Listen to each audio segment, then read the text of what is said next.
আপনাদের মধ্যে যারা এখনো জানেন না শীতল কি আর এটা কিভাবে তৈরি করা হয়, আজকের ভিডিওটি তাদের জন্য। আসসালামু আলাইকুম, আমি Khadija from my page Khadija's Food Heaven. শীতল হলো বাংলাদেশের তথা উত্তরবঙ্গের খুবই জনপ্রিয় ও ঐতিহ্যবাহী একটি খাবার, আর এটা প্রস্তুত করা হয় শুটকি মাছ দিয়ে। প্রথমে যে কোনো ধরনের ছোট মাছ খুব কড়া রোদ্রে শুকিয়ে শুটকি করে নিতে হবে। শুটকিটা ভালোভাবে শুকানো হয়ে গেলে শুটকিটা গুঁড়ো করে নিতে হবে। শুটকিটা ভালোভাবে গুঁড়ো হয়ে গেলে এবারে অ্যাড করতে হবে কালো কচুর ডাঁটা। অনেকেই অবশ্য সাদা কচুও ব্যবহার করে, তবে কালো কচুটা দিলে খেতে কিন্তু বেশি মজা হয়।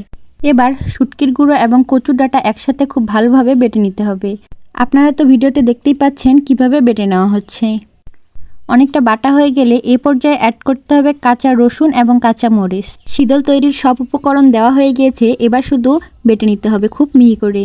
এটা ততক্ষণ পর্যন্ত বাটতে হবে যতক্ষণ পর্যন্ত না স্মুথ একটা টেক্সচার আসে। তো আমাদের বাটা হয়ে গিয়েছে, এবারে শীতলটা তৈরি করে নিতে হবে। আর শীতলটা তৈরি করার জন্য প্রথমেই আমাদের লাগছে হলুদ এবং সরিষার তেল। হলুদ এবং সরিষার তেল দুটো একসাথে মাখিয়ে নিতে হবে।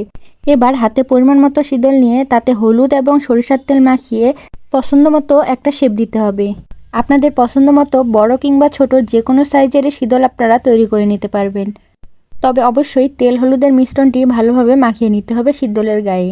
তো ভিডিওটি আপনারা একটু ভালোভাবে লক্ষ্য করলেই বুঝতে পারবেন এখানে কিভাবে শীতলটি তৈরি করা হচ্ছে। তো একে একে আমাদের সবগুলো শীতল তৈরি করা হয়ে গিয়েছে। এবারে খুবই কড়া রোদে 4 থেকে 5 দিন কিংবা তারও বেশি সময় ধরে এটা শুকিয়ে নিতে হবে। তো আমি এখানে রোদ্রে শুকাইতে দিতে যাচ্ছি। এটা কিন্তু অবশ্যই খুবই কড়া রোদে 4 থেকে 5 দিন শুকিয়ে নিতে হবে। আর শুকানোর পরেই তৈরি হয়ে যাবে খুবই মজাদার ও সুস্বাদু স্বাদের শীতল। এটা আপনারা বয়ামে ভরে নর্মাল ফ্রিজে প্রায় 1 বছর ধরে সংরক্ষণ করে রাখতে পারবেন।